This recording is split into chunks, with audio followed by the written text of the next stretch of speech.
The morning sun filtered through the kitchen curtains as Margaret Thompson sat at her familiar oak table, staring at a cup of coffee that had long gone cold. At 73, she had always prided herself on her sharp mind and meticulous routines. But lately something felt different. Words would disappear mid-sentence, like birds suddenly taking flight from her thoughts. "Mom, you've been sitting there for 20 minutes, said David, her eldest son, as he entered the kitchen. His voice carried that careful tone she'd been hearing more often lately, the one people use when they're trying not to alarm you. Margaret looked up, momentarily confused. "Have I? I was just thinking about your father. He used to love watching the sunrise from this very spot." Her fingers traced the worn wood of the table. 47 years we sat here together every morning. David's wife Linda exchanged a worried glance with him from the doorway. They'd been noticing these moments more frequently. The repetitive stories, the forgotten appointments, the way Margaret would sometimes look at familiar objects as if seeing them for the first time. "Mom," David said gently, pulling up a chair beside her. "Linda and I think it might be good for you to see Dr. Patterson. Just a routine checkup." The diagnosis came 3 weeks later, delivered in Dr. Patterson's sterile office with its motivational posters and artificial plants. Early-stage Alzheimer's disease. The words hung in the air like a death sentence, even though the doctor assured them they'd caught it early. "We have time," Dr. Patterson explained to the family gathered in his office. "With proper care and medication we can slow the progression significantly. The key is to make the most of the good days ahead." Sarah, Margaret's youngest daughter, sat rigid in her chair, her phone buzzing with work notifications she ignored for once. At 38, she was a successful marketing executive who measured her worth in quarterly reports and client acquisitions. She'd always seen her mother's emotional nature as weakness, her sentimentality as inefficiency. "How long?" Sarah asked bluntly, her voice cutting through her brother David's gentle questions about treatment options. "Every case is different," the doctor replied. "But typically, we see significant changes within 2 to 5 years." Michael, the middle child and family peacemaker, reached over and squeezed his mother's hand. "We'll face this together, Mom. All of us." But it was 8-year-old Emma, Sarah's daughter, who broke the heavy silence. "Does this mean Grandma won't remember my birthday parties anymore?" Margaret's eyes filled with tears as she looked at her granddaughter. "Oh, sweetheart. Grandma's going to try very hard to remember everything about you. Every single thing." That evening, as the family gathered in Margaret's living room, David presented an idea that would change everything. "I've been thinking," he said, pulling out a colorful brochure. "What if we took a family cruise? All of us together. Mom's always wanted to see Alaska and the kids would love it." Sarah immediately bristled. "David, I can't just drop everything for a vacation. I have the Morrison account launching next month and—" "Sarah," Michael interrupted, something rare for him. "When was the last time we were all together? Really together?" Margaret studied the brochure with wonder, her fingers tracing the images of glaciers and whales. "Your father and I always talked about Alaska. He said it was God's way of showing off." "It's settled then," David announced.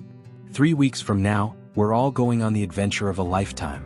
As the family dispersed that night, Sarah lingered, watching her mother carefully fold the cruise brochure and place it on the mantel next to a photo of her late father. For the first time in years, Sarah noticed how small her mother looked, how fragile. But she pushed the feeling away, already mentally calculating how much work she'd need to complete before this inconvenient family obligation. What none of them knew was that this journey would become far more than a simple vacation.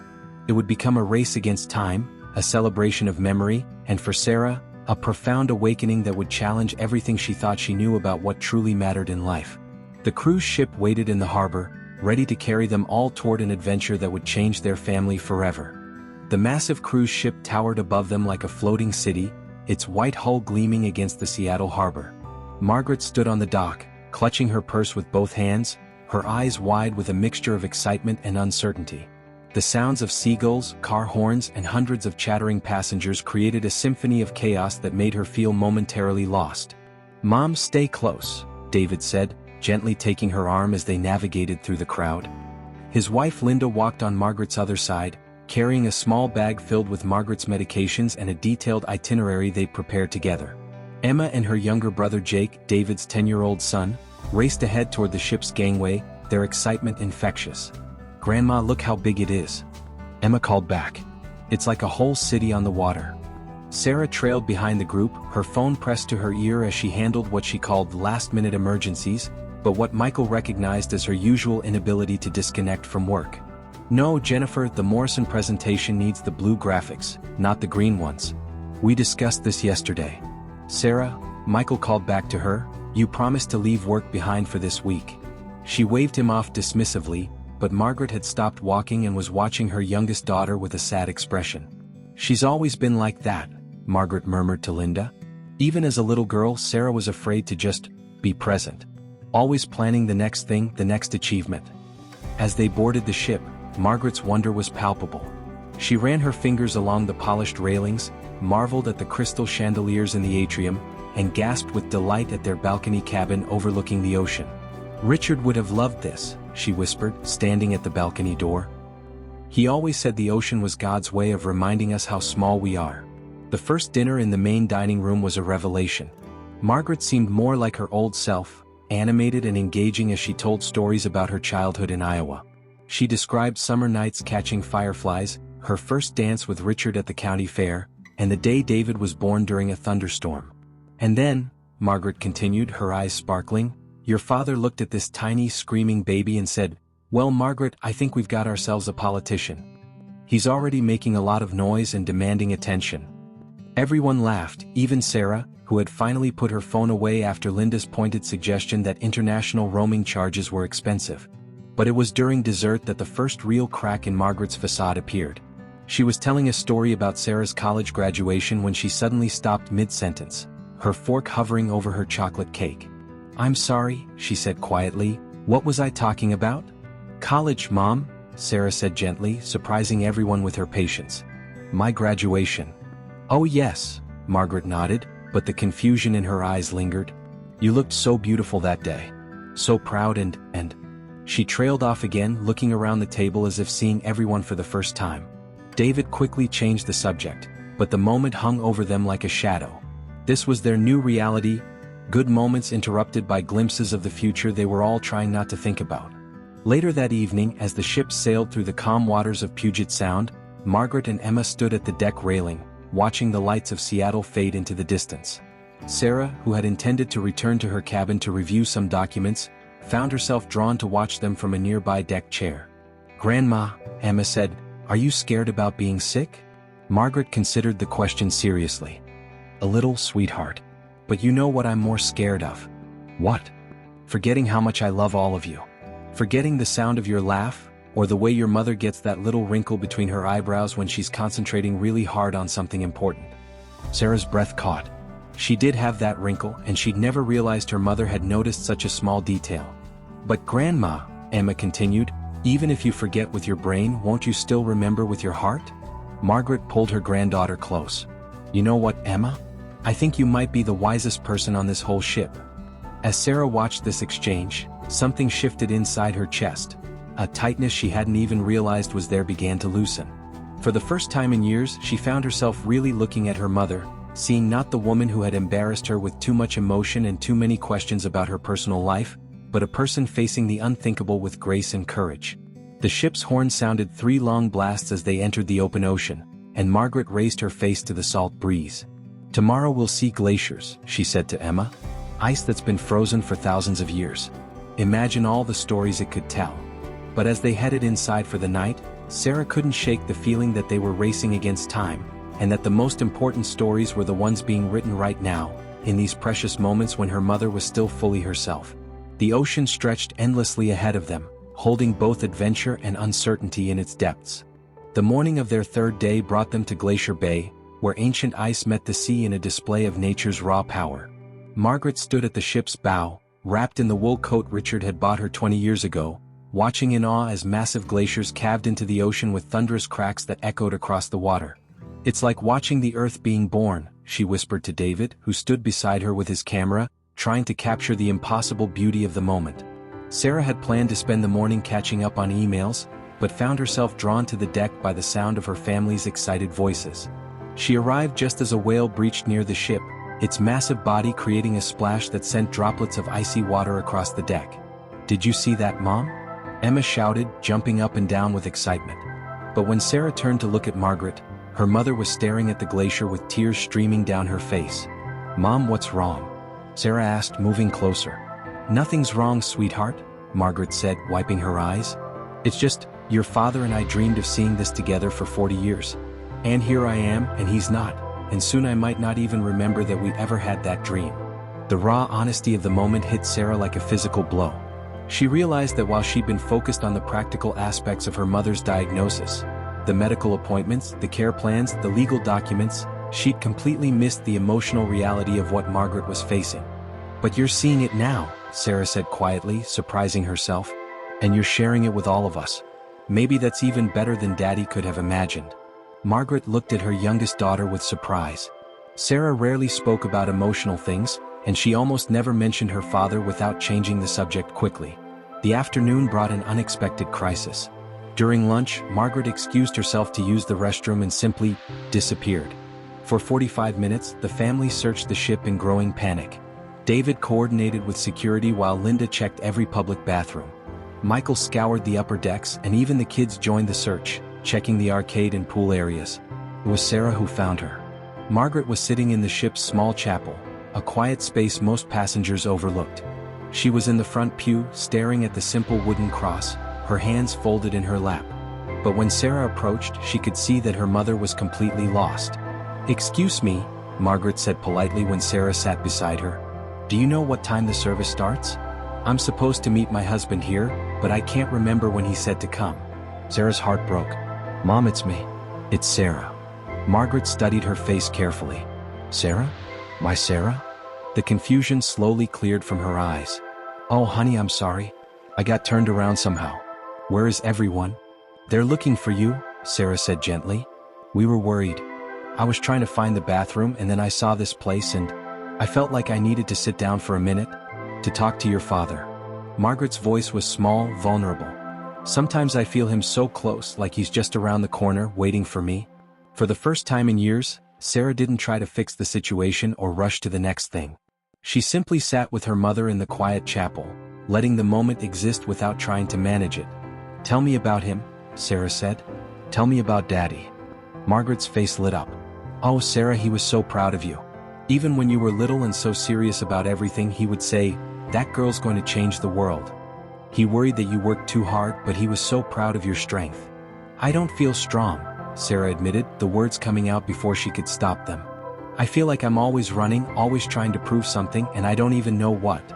"You're strong like he was," Margaret said, taking Sarah's hand. "But honey, strength isn't about never stopping. It's about knowing when to stop and appreciate what you have." That evening, the family gathered in Margaret and Linda's cabin for what had become their nightly tradition, looking through old photo albums that Linda had thoughtfully brought along.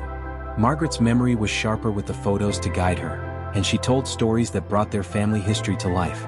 "This is you at 3 years old," Margaret said, pointing to a picture of Sarah covered in finger paint. "You had painted a masterpiece on the kitchen wall, and when I found you, you said, 'Mommy, I made it beautiful for you.'" Sarah stared at the photo, remembering nothing of that day but seeing something in her toddler self's expression that she recognized, the desire to make her mother proud, to create something meaningful. "I was always trying to make you proud," Sarah said quietly. "Oh, sweetheart," Margaret replied, "you never had to try. I was proud of you from the moment you took your first breath. I'm proud of the woman you've become, even if I worry that you don't let yourself enjoy the life you've built." As the evening wound down and everyone headed to their cabins, Sarah lingered. "Mom," she said, "tomorrow is our last full day. What do you want to do?" Margaret thought for a moment. "I want to sit on the deck with my family and watch the ocean. I want to listen to Emma's stories and Jake's jokes. I want to hear about Michael's new job and David's plans for retirement. And I want to hear about your life, Sarah. Really hear about it, not just the work parts." "Okay," Sarah said, and for the first time in years she meant it completely.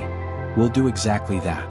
But as Sarah prepared for bed that night, she couldn't shake the image of her mother sitting alone in that chapel, lost and looking for a husband who would never come. Time was running out faster than any of them wanted to admit, and Sarah realized she had a choice to make about how she wanted to spend whatever time they had left. The ship sailed on through the night, carrying them toward their final day together, and toward a moment that would change everything. Their final morning at sea dawned clear and bright, with the ship slowly making its way back toward Seattle.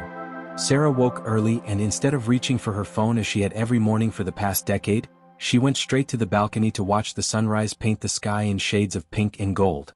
She found Margaret already there, sitting in one of the deck chairs with a cup of coffee, watching the light dance on the water. "You're up early, sweetheart," Margaret said, patting the chair beside her. "I didn't want to miss this," Sarah replied, settling in next to her mother. "I've missed a lot of sunrises." They sat in comfortable silence for a while, listening to the gentle sound of the ship cutting through the calm water. Finally Margaret spoke. "Sarah, I need to tell you something, and I need you to really hear me." Sarah turned to face her mother, giving her complete attention in a way she hadn't done in years. "I know you think I don't understand your life," Margaret continued. "Your career, your ambitions, the pressure you feel. But I do understand. I see how hard you work, how much you care about doing things perfectly. You get that from your father, you know. He was the same way. But Mom, Let me finish, honey."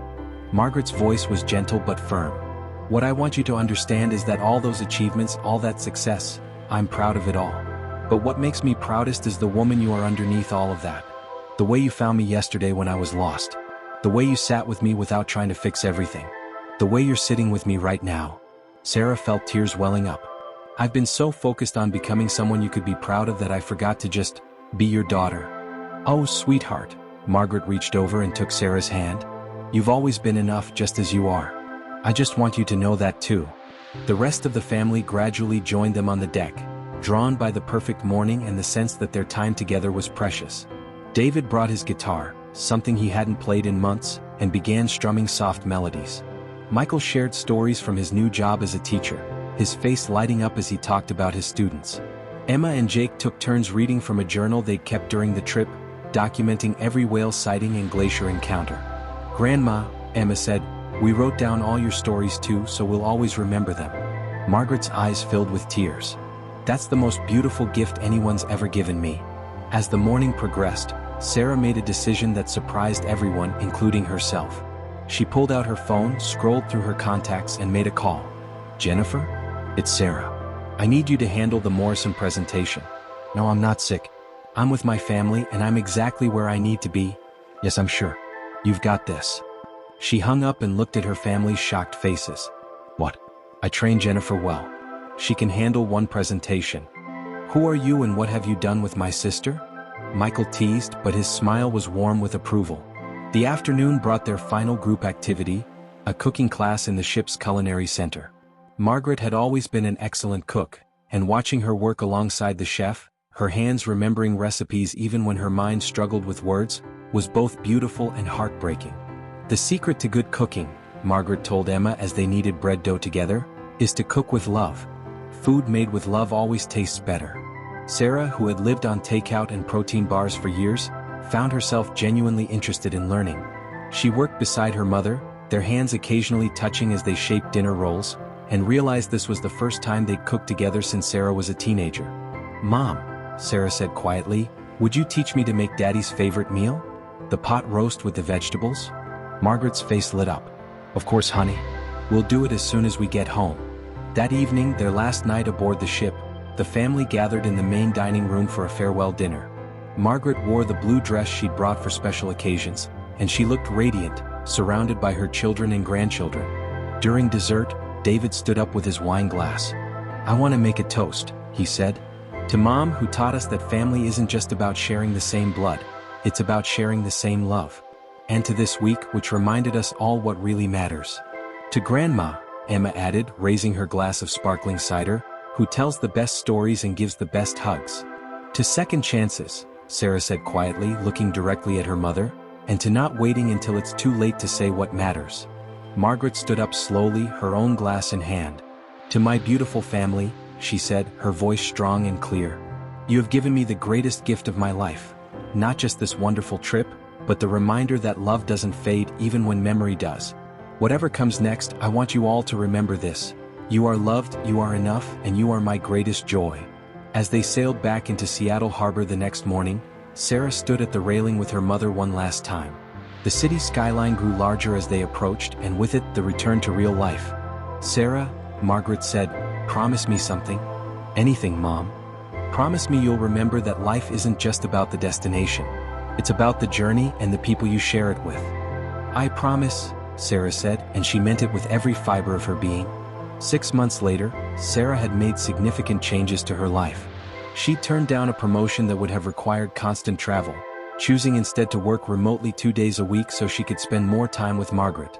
They cooked together every Sunday, and Sarah had learned not just her father's favorite recipes, but dozens of family dishes that carried stories in every ingredient. Margaret's condition progressed slowly with good days and difficult ones, but the family faced it together.